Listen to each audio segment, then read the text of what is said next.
Greetings. Let's continue our discussion of adjusting entries.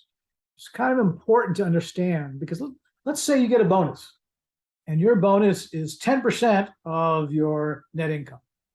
And at the end of the month, the accountant says, well, you know what? We had $50,000 in net income, but we made these adjusting entries and we've got $30,000 in income now. So your bonus went from $5,000 down to $3,000. Do you want to know why? Do you want to be able to see, this accounting stuff is not supposed to be razzle dazzle, but I just lost $2,000. How'd that happen? So let's talk a little bit more about these adjusting journal entries because they're going to happen. Whether you like it or not, they're there. So let's go ahead, and I want to talk about the idea. We did that constructing financial statement stuff, but I want to go to accrual versus cash basis accounting. Remember we had talked about having unearned revenues. We had accrued, different accruals, different adjustment accruals were estimates, if you recall. We had prepaid expenses. These are things that don't exist on a cash basis statement. Well, what's cash basis? Well, most Americans, when they file their taxes on a 1040, your W-2 is your cash earnings through December 31. If you don't get a paycheck till the following January 5th, it does not show up in your W-2. Businesses, though, want to match proper expenses. So they will take, even though they haven't paid your wages until January 5th, they will take the earnings in December and put them in the books as a wages payable and a wage expense, recorded at the time of the year end. By recording that, they're properly matching the work that was done last year to generate the revenues last year. That's what accrual accounting is all about. Not cruel, but accrual. Revenues are recorded when products and services are delivered and expenses as incurred. As opposed to cash basis, I got the check, it's revenue. I write the check, it's an expense. Again, personally, we do that. Now, businesses, service business especially, will often file their taxes on a cash basis. Because think about it. If you have a receivable for $1 million, you don't want to pay taxes on that receivable when you don't have the cash yet. Maybe you can't pay if you have to. So a lot of service businesses will be on a cash basis too. But the accrual method of accounting is the only thing that makes sense for proper analysis of how did we do last year? Oh, I got the check on January 2nd. That's next year's sales? No. I got the check on January 2nd for stuff I did in November and December. That way you can accurately look at your financials, make some judgment calls, make some decisions. So accrual basis, $100 of insurance expense is recognized in 2021, $1,200 in 2022, and $1,100 in 2023. So we're paying 1 month here for 2021. Now we paid, in this case, $2,400 for 24 months of insurance, which includes 1 month of December, includes 12 months of next year, and then 11 months of the following year. So we need to record 1 month, even though we paid all $2,400, we need to record $100 in the year, even though we paid $2,400. So we can't expense it all. It's an accrual basis. We're going to match it to the proper period when they get used up. Because what happens if we get a fire here in February, end of February, we're not going to keep paying insurance on a burned down building, are we? So the insurance will stop. Hopefully we'll get an insurance claim. We'll get our building paid for, but there's no need to insure a burned down building for full value because it's not worth full value and we're going to have a claim in process. So that's going to be the thought. So recognizing revenue recognition principle we've discussed before requires revenues recorded when goods and services are provided to customers and you know how much you're going to get. You got a pretty good idea you're going to get paid and how much that is. If you don't know how much you're going to get paid, you can't put it in the books if there's too much doubt. But you're going to recognize revenue and then you're going to match expenses. Expense recognition, that's why we move inventory. When we buy inventory, it's not an expense. We move inventory to our income statement as the goods are sold. That's when we get matching expenses. That's why it's important that our wages get matched to the time period that the wages are earned. And we talked about these deferrals and accruals. And you remember that accrual is an estimate, an approximation.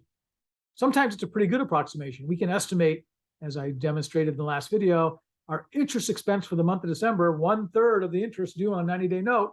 That's a pretty good estimate. We don't have a bill for it, we got to record for it. So you want to, the steps determine what the current account balance equals. what it should be, and the adjustment is the difference. Maybe you have supplies. You got a supplies closet. You put a whole bunch of stuff in there, materials, brochures, pens, staples, whatever it might be. You buy $10,000 worth of supplies. At the end of the month, you count, or at the end of the year, you count, I got $2,000 worth of supplies in the closet. Oh, I must have used up $8,000 worth of stuff. Great. Supplies expense, $8,000. That's going to come off my supplies inventory, move down to my income statement. We'll see how those work. We're going to go through a bunch of transactions to demonstrate that. So here we have some deferred expenses. Let's walk through this. Okay. Prepaid expenses paid in advance. Prepaid insurance is a great example of that. Notice that our assets on the left, our expenses also on the left, both positive. This is the $2,400 just now we saw. Oh, I paid $2,400 in cash. My cash went down, my asset went up. And now I'm going to take out of that $2,400. In this case, the month of December was $100. If it's the end of next year, I'll take another $1,200. And if it's the year after that, since it's only 11 months, I'll take $1,100 out of that. And ultimately, my prepaid expenses will go to zero. But there'll be an asset on the books until they get used up or effectively consumed. There's our prepaid insurance, $2,400, covers the year. There's our T account. And now I'm going to take $100 out of that. No cash, changed hands. One balance sheet account, prepaid insurance. One income statement account, insurance expense. And we're good to go, $100. Our balance is going to be $2,300 in assets. Our retained earnings dropped $100, as did our assets. Because immediately, as soon as we have the expense, it reflects in retained earnings and equity on the balance sheet. We're in balance. Life is good. Okay. And let's look at supplies. I just talked about that $10,000. Here's $97.20 in supplies. That's what we purchased. And we went to the closet and said, oh, we have $86.70 left on the shelf. That should be our ending balance. How much did we use? Well, in this case, we used $10.50. Again, no cash, one balance sheet, one income statement. We're good to go. $10.50 on the expenses. Retained earnings down $10.50. Balance sheet supplies down $10.50. We maintain a balance. Depreciation. We're going to talk about capital equipment and depreciation. Depreciation is for fixed assets like buildings. You don't depreciate land, but you do depreciate buildings, machinery, equipment. And you, by the way, if it's an intangible asset, same concept, but we call it amortization. We amortize patents. We amortize goodwill or copyrights. We amortize, well, goodwill was a special situation, but we amortize the things that are intangibles. But we're depreciating fixed assets. We spread that out. That's how we move our balance of our equipment into the expense category from our asset. We have an account called accumulated depreciation. It contra asset, it offsets the asset. So if I have $100,000 in assets and $20,000 in accumulated depreciation that I've taken over the years, my net book value of assets is $80,000. I pulled $20,000 down to my income statement at some point in time. Straight line, yeah, you divide. If it's a 10-year asset, you divide by 10. It's a 5-year asset, divide by 5. And they talk about salvage value here that you're deducting to get to the annual depreciation. So it's a 5-year asset. You're going to take out however much over the useful life, the 5 years, and you're left with a salvage value. You won't go below that. So we bought equipment for 26 grand, 5-year life, $8,000 salvage value. So what's the net? Well, the net of 26 minus 8 should be 18. And if you have $18,000 in equipment over 5 years, straight line, you're going to be taking, let's see, if you can do the math. All right, so 3,600 every year. Okay. And if you're going to do that, what's going to happen? You're going to go through and eventually move the value of that asset at historical cost at what you paid for down to your income statement.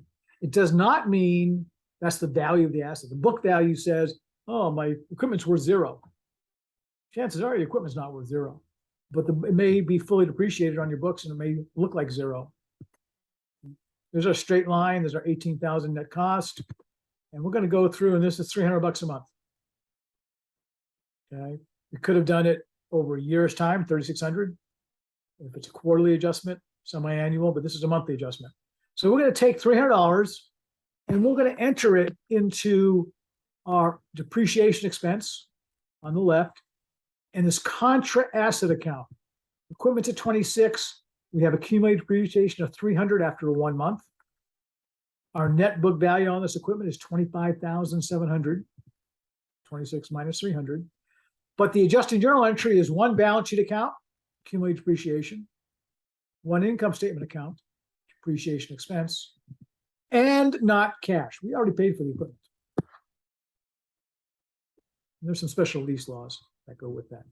So that's what the depreciation looks like. And that's how it looks on the balance sheet. Equipment less accumulated depreciation, net 25.1 after 3 months. And so our equipment net will show up as 25.1. Let's go ahead, a deferral of revenues. We have deferred revenue. What happened? Unearned revenue. We've got money that we got. We have not used it up and have provided the services or goods. But once we do, at the end of the month or end of the quarter or end of the year, we're going to go ahead and adjust our revenue, adjust the liability. We're going to decrease liability because it's that unearned revenue has now been earned. We're going to move it from the liabilities down to the revenue. So we're going to left our liability, unearned revenue. We're going to right our revenue. The liability is going to go down. Revenue is going to go up.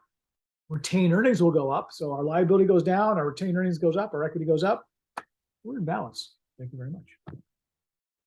So here's our unearned consulting revenue. We got $3,000 cash. That's not adjusting your journal entry on December 26th. We got paid $3,000 and didn't do a thing yet. We can't say it's sales revenue because we didn't earn it. So now we go ahead and say, oh, well, we earned 5 days worth of the revenue. Okay. And we're saying, well, out of those 5 days, out of the 60, we got $250 that we earned. That's going to get adjusted. So there's our 3,000 that we originally got.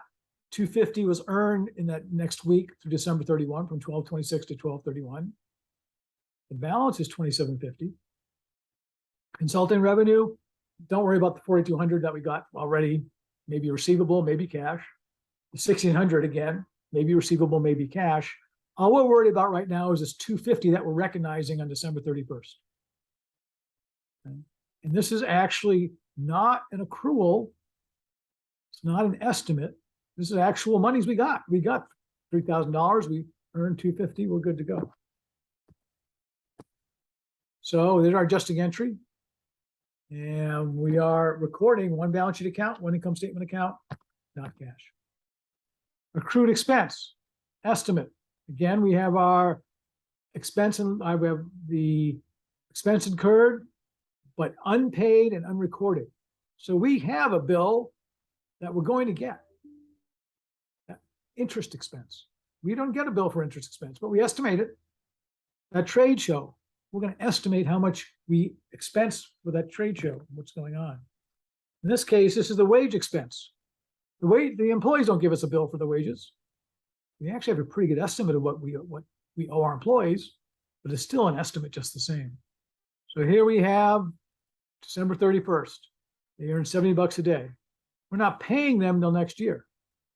Notice we hit salary expense and salary payable. We do not hit cash. We haven't paid them.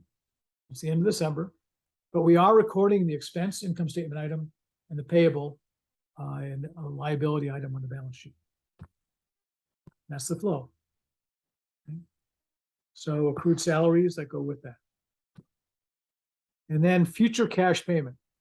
When we actually make the cash payment on January 9th, part of the expenses this year, part of the expenses last year, which was the payable, that same 210, and we're going to write the full check for cash. So this year's expense so far is $490 since January 1. Prior to December 31, we already expensed $210. So out of that $700 cash we're paying, $210 is from last year, $490 is from this year.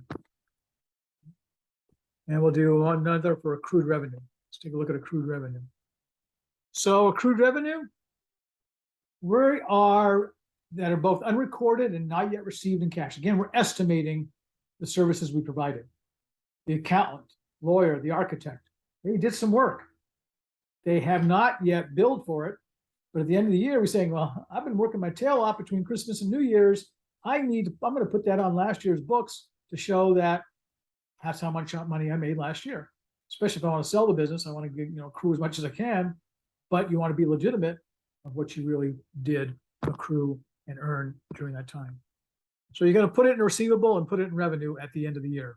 One balance sheet account, receivables, one income statement account, revenue, and not cash. I didn't get paid. If someone paid me on 12/31, that's a cash transaction. That's not an adjusting entry.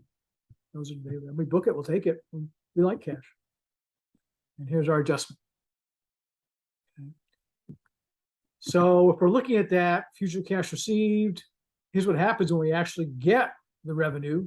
We're actually paid, we relieve the receivable, and then we get 10 days worth of revenue in the next year, and we get the cash for $2,700. So again, this is the big picture. Deferrals and accruals. Deferrals, pay to receive cash before we recognize the expense or revenue. Accruals, pay to receive cash after we recognize. Again, we estimate where that's going in. That's the big picture. That's the analysis. That's a little more in-depth presentation of these adjusting entries that have to be made, which is why your bonus went from $5,000 to $3,000. Sometimes it goes up, more revenues are recognized. Sometimes it goes down, typically more expenses are recognized. That concludes this video with more details on adjusting entries. Thank you for your time.